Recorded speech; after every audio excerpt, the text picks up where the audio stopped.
Hello again, and welcome back to the third part in our little series on getting started with some layering techniques for acrylic paints. And today we're going to have a look at glazings. Glazing is a really lovely way to add layers to your painting because the layers are so thin, so sort of gossamer thin that you can really build them up and create some really beautiful subtle effects. I would say glazing has got maybe two or three different functions. So if you were to glaze, for example, over an entire painting, you could imagine like a very thin layer of subtle colour over an entire painting. That would have the purpose of really harmonising that painting and making it really sort of come together as a sort of cohesive whole. But if you were thinking of glazing parts of your painting, then that's a really good way of adding interest and adding depth because a translucent glaze has the feeling of sort of receding, whereas opaque areas tend to sort of come forward. So realistic painters and especially landscape painters use this to create this kind of illusion of depth. But it's just as potent in all sorts of painting, including abstract painting, because it provides those areas of interest, depth, keeps our eyes moving around the painting, which is what we want to do. So let's have a look at different ways that we can introduce glazing into our painting to really sort of up the layering and create really beautiful, rich glazes to really to make our paintings more complex and more compelling. Let's have a look. So I have a practice board ready here. I've always got a couple of these on the go at any one time. They're not meant to be heading to be finished piece. It's just really where I experiment with different colours, different compositions. So there's quite a lot going on in this. There's loads of layers of paint. There's a couple of photo transfers here, a main one, and I've got a smaller figure here which I've partly obscured by using that lifting method which I showed you in the first video. A lot of sort of thick white paint, and it's just quite busy and a lot going on.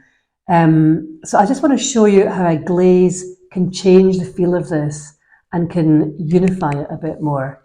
And one way of doing this is to warm it up or cool it down. So changing the temperature of the painting. So if we want to make this a cool painting, cool in temperature, then the first thing we need is a transparent paint in a cool colour like a blue. So I've got cobalt blue here. And some people will add a lot of water to this to make a glaze, which you can do. I feel that gives a slightly more, I would say, watercolory look, if you know what I mean, more like a sort of stain. Because if you think of paint is really just pigment and a binder. And what water does is it breaks those bonds. So that's why it maybe sort of has got more of a sort of watery look, which is maybe what you're looking for. But I prefer to use a glazing liquid because it's like with like. So you get a much more consistent look. You could use a gloss medium. What gloss medium is basically paint without the pigment. So it acts the same as paint, which means it dries at the same rate, which is quite fast. So I would say medium is okay for a very small area you might want to glaze. But anything larger, what's going to happen is it's going to start drying as you're applying it, and you're going to get little brushy marks, little darker areas. So if you're looking for a smooth, translucent glaze, a bit like looking through stained glass, then I would really advise getting glazing liquid. You can get satin or gloss. I use both, just really depends what's in the shop really. Because it stays open for longer, and what that means is it's slow drying, so you can take your time and you don't have to really worry too much about brush marks. You can just apply it and try and get that smooth sort of glassy look. The other thing is the brush you're going to choose. Don't choose a brush which has got very hard bristles. A nice soft brush is what you're looking for. And actually, I sometimes go to the watercolour section of the shop rather than the acrylic section to get a brush for glazing because they tend to have softer brushes. So let's get started then with applying a sort of blue glaze here. So I've got some cobalt here and this is glazing liquid. And I mean, you can make it as light or as, you can put as much pigment in as you want. But always remember, it's easier to add than to take away. So let's just see what this looks like. Now that's quite a subtle glaze, which is quite nice, but I don't know if you can see that properly, so I'm going to add some more pigment into it, like this.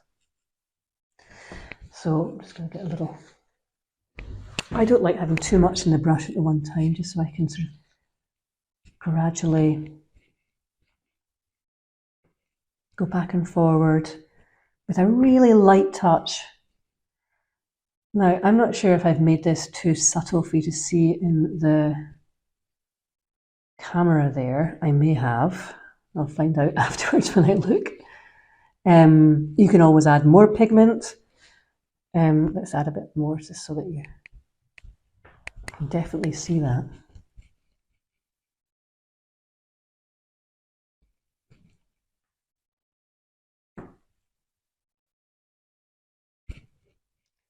So just skim along the top like that.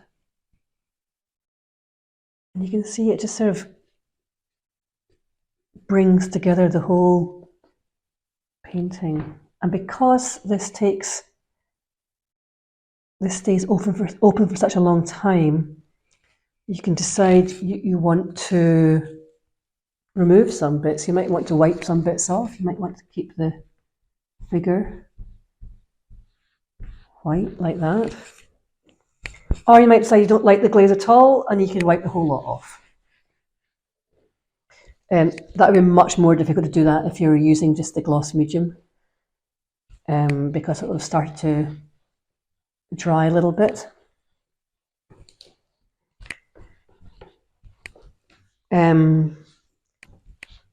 Just going to dry that off a little bit because I'm now going to show you what this would look like with a warm glaze, because it will give it a completely different look.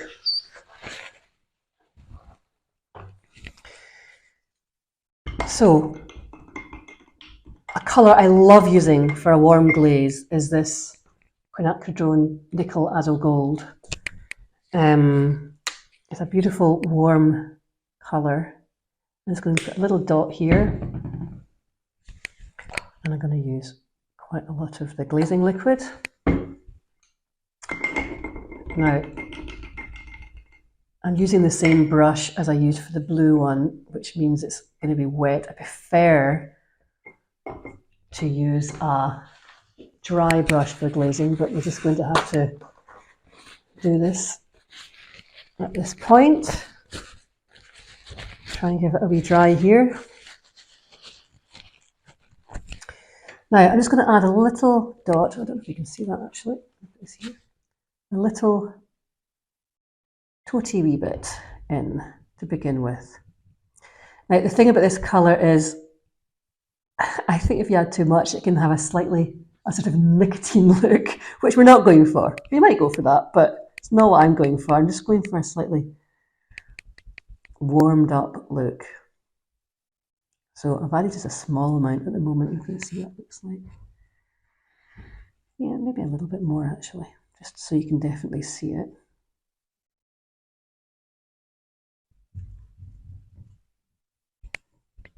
So I've got quite a lot on my brush here, and I quite like to have not so much on my brush when I'm applying it. So I'm just going to go over the whole thing with this sort of warm, sort of goldy yellowy.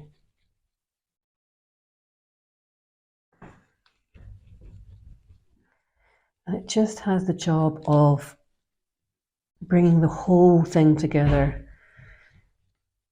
Now, I don't have too many colours on this painting, but even if you had a painting which was just a jumble of lots of clashing colours, if you put a glaze over the top of the whole thing, it brings it all together. Or sometimes what I do actually is if I've got a painting which is a bit of a jumble, or even a sort of practice board like this, I might cover the whole thing with a glaze and make that a sort of background to then start on as a painting proper after that. So you can see that just kind of brings it all together. I've done it as a fairly subtle glaze. This you can make it with as much pigment as you want. And it's something quite relaxing actually about doing this, because you know you've got a lot of time before this glazing liquid dries, so you can get it smooth as you want. And what's quite nice to do once it's dried is to then add some opaque shapes. So I'm just going to dry this off.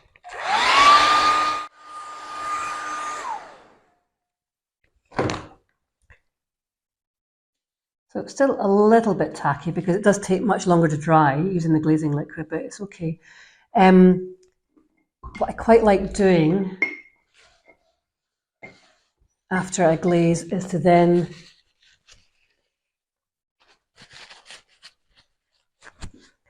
add some opaque on top of that. I'm just mixing up a quick pink here. On top.